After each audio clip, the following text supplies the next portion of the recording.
to this video for confidence intervals for slope. By the end of this video, you should be able to construct and interpret a confidence interval for the slope of a population regression line. So this is building off the previous scenario.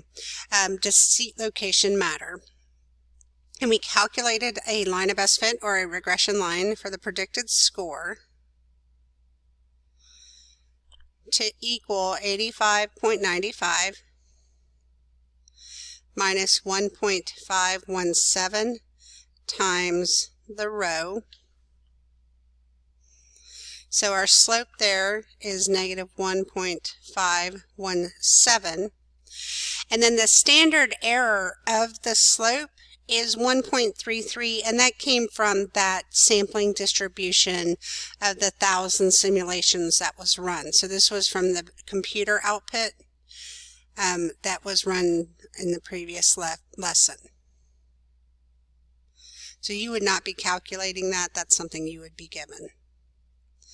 All right. So if I were to take another random sample assignment of 30 students, do you think the slope of the least square regression line would be the same, and why? So it would not be the same because for every random sample will have a different result with a new least square regression line and a new slope. So every time a sample is run, it's unlikely to get the exact same results. People are going to end up in different seats, and so it's going to change your results. So we're going to construct a 95% confidence interval for the slope of the population regression line. So we need to identify our parameter and our statistic. So remember, we're the population slope, so we use beta. And beta in this case is the true slope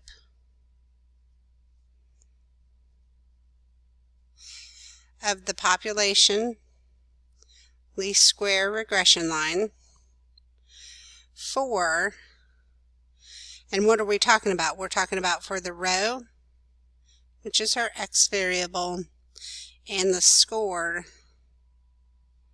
which is our y variable. Okay, so our statistic here, that's what we got in our sample. That's the slope that we got. So we're talking about beta, and we're going to estimate it using our sample B. Okay, so we got B equals negative 1.517. Okay, so the conditions that have to be checked, these are different than everything else. The regression inference is a little bit different when it comes to conditions. There are 5 things that need to be checked. Okay, and there's a mnemonic that a lot of people like to use. So I put them in this order on purpose, even though it might not be the order you're used to. Because if you take the first letter from each condition, it spells liner. And so what this will help you do is it kind of helps you remember, oh yes, I've got to, when I'm talking about a line, I have to have liner, so I'm going to have to check these 5 conditions. Okay, so the first one is the scatter plot needs to show a linear relationship. Also, the residual plot doesn't have a leftover curved pattern. Now, that's how you determine if it's linear. And of course, if you're going to talk about a graph, you have to sketch the graph. Okay, so the scatter plot we did on the very front page. So let me remind you of this. This is the scatter plot. I'm not going to have us draw it again for space. And a lot of times, if you're going to get this kind of question, it's on a free response question, and they'll give you a lot of the information. Okay, so I'm just going to say refer back to page 1. And so our scatter plot here does not have a big curve in it or anything like that. So we'll say see page 1 because we've already drawn it. It appears, so the scatter plot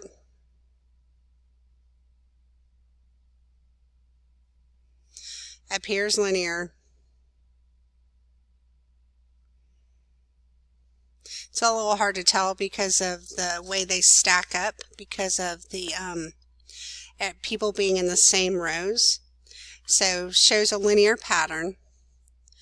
And then the other thing that we were told that we needed to talk about was the residual plot. So you can make your calculator give you a residual plot, and we'll cover that as part of our review.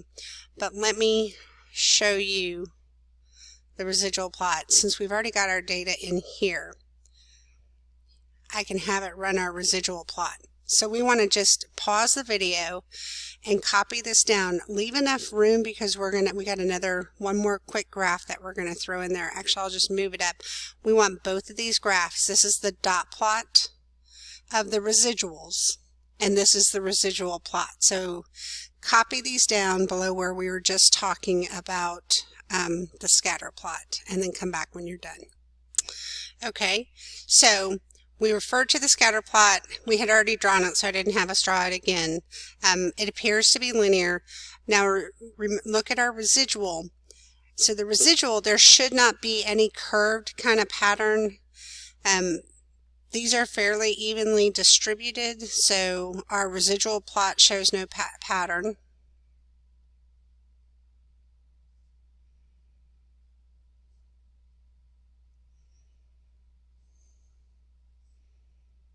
So we're good there. Okay. Okay, so that takes care of the linear part. We looked at the scatter plot and the residual plot to make sure that we were talking about a linear relationship. Now, independent. So we were talking about all 30 people in this class. So it's not so it's a random sample of 30 people from our class, but we would be violating the sample size rule because I doubt she has 300. I would have 300 students, right? But we're not sampling without replacement.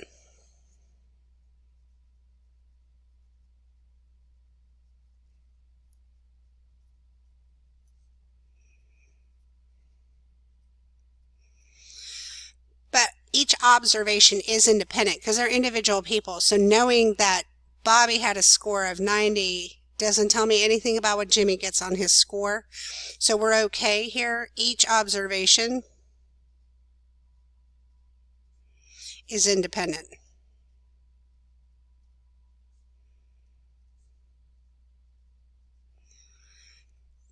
Sometimes we would do the sample size, but these are just independent observations, so we're just going to mention that by nature of what they are independent. So normal. To determine normality, we're going to look at this dot plot of the residuals. And so we don't want to see any strong skew or outliers. Okay, so no strong skew or outliers. So when I look at here, they're pretty evenly distributed, all of the residuals. So we would just make the statement that there is no strong skew or outliers.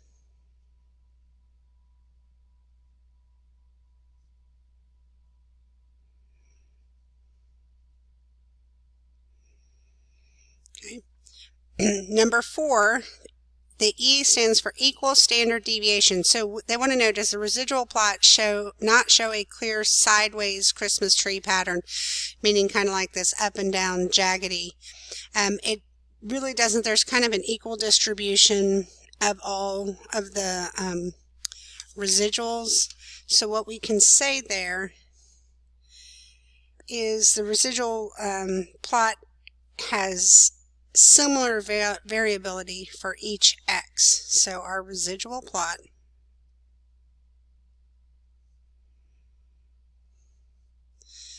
has similar variability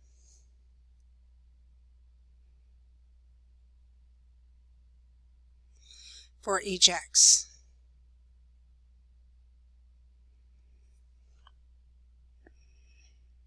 All right.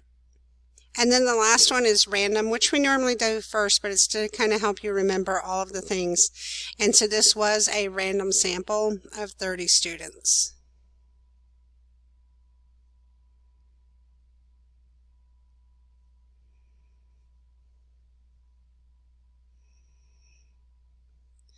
All right, so we're checking all the conditions. Now, let's go to the interval part. So let's remind you what an interval is. So your generic formula is you've got to take your point estimate and you add and subtract the margin of error. Okay? So what that looks like for slope is our point estimate is the slope of our regression line from our sample. Then we add and subtract. It's going to be a t-star. And then this is going to be the standard error of the slope, which is why I gave it to you above. It came from the regression output from when we did our table the other day, when we made our simulation. So to show our work, our point estimate is the slope we got, which was negative 1.517, plus or minus. So now your t-star. Your t-star, you need a degree of freedom.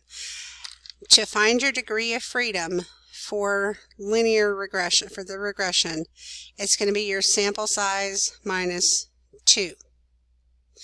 So in this case, we had 30 minus 2, so we had a degree of freedom of 28. So now we want to know, if we're going to make a confidence interval, what is our critical value. So this is going to be a 95% confidence interval. So we would go to the 95% column, and we have a degree of freedom of 28. So we're going to come up to where 95% and 28 match, which is at 2.048. So we're going to take that and we're going to put 2.048 here. And then the standard error of the slope, remember we got that from the regression output, is 1.33. So we're going to put this at 1.33 right there, which when you calculate it, I got a interval of negative 4.24 to 1.21. Okay, so for our conclusion, we are 95% confident that the interval negative 4.24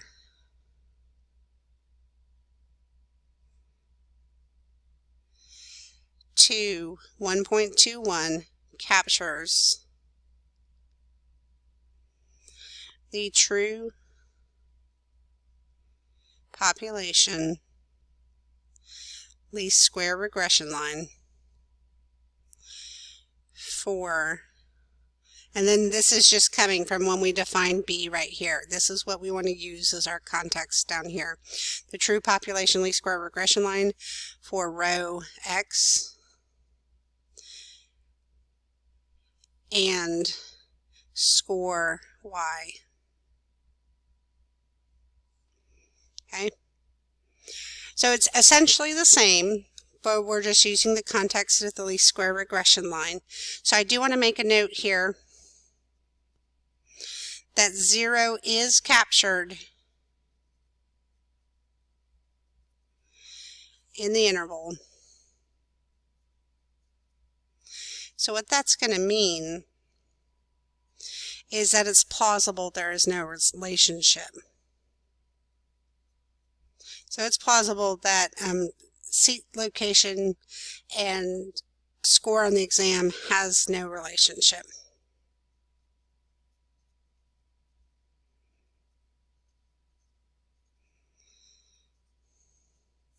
All right. So in a lot of ways, this is very similar to what we've done. It just had a couple special things that were different. So let's go ahead and flip this over and summarize our learning goals. All right, so we're going to go through what you need to include in your 4-step confidence interval for slope. So in your state portion, you need to define beta. And so beta is the true slope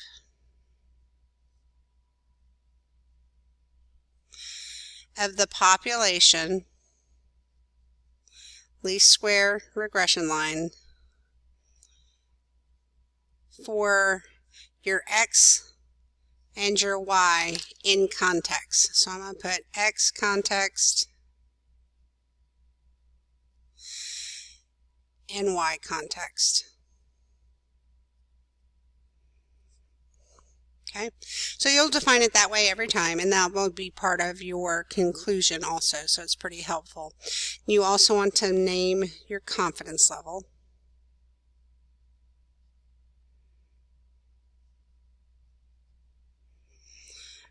Okay.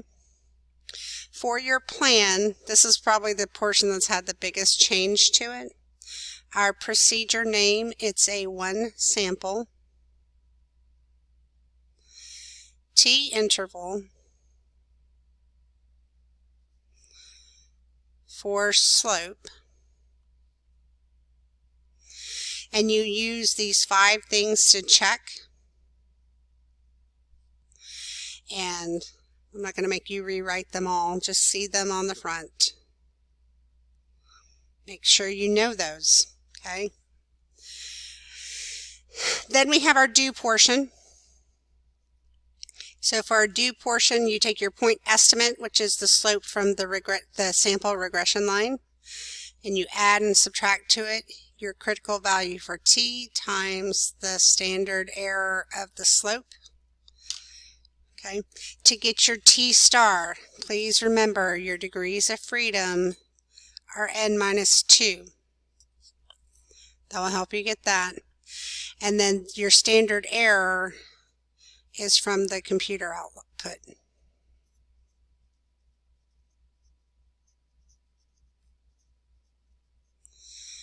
All right. Or they'll tell you this is the standard error of the slope. You'll be given the information. And then you'll write your confidence interval. And your final section is your conclusion.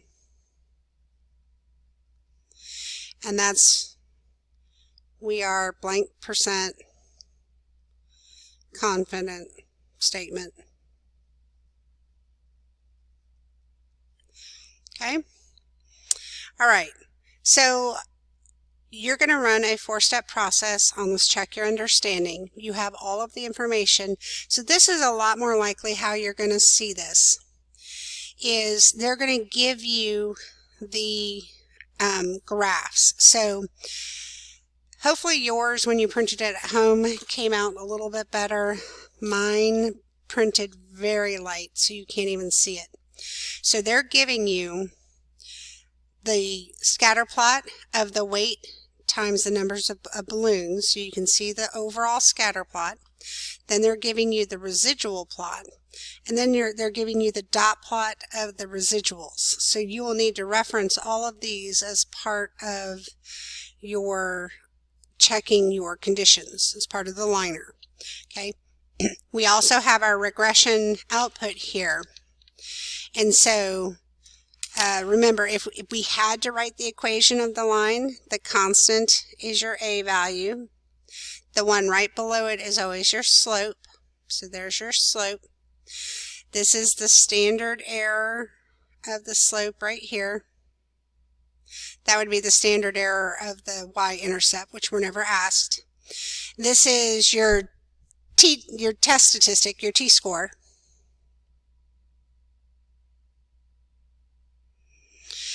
And this is your p-value, which is a very tiny p-value, so that's kind of interesting.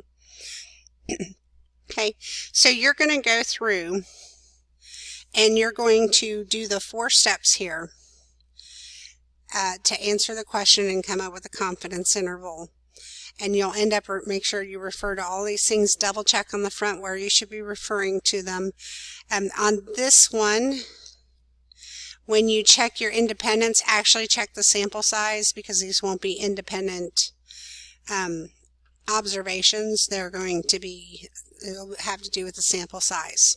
Okay, so hopefully that was helpful. Check your understanding answers when you're done. Let me know if you have any questions. See you in class.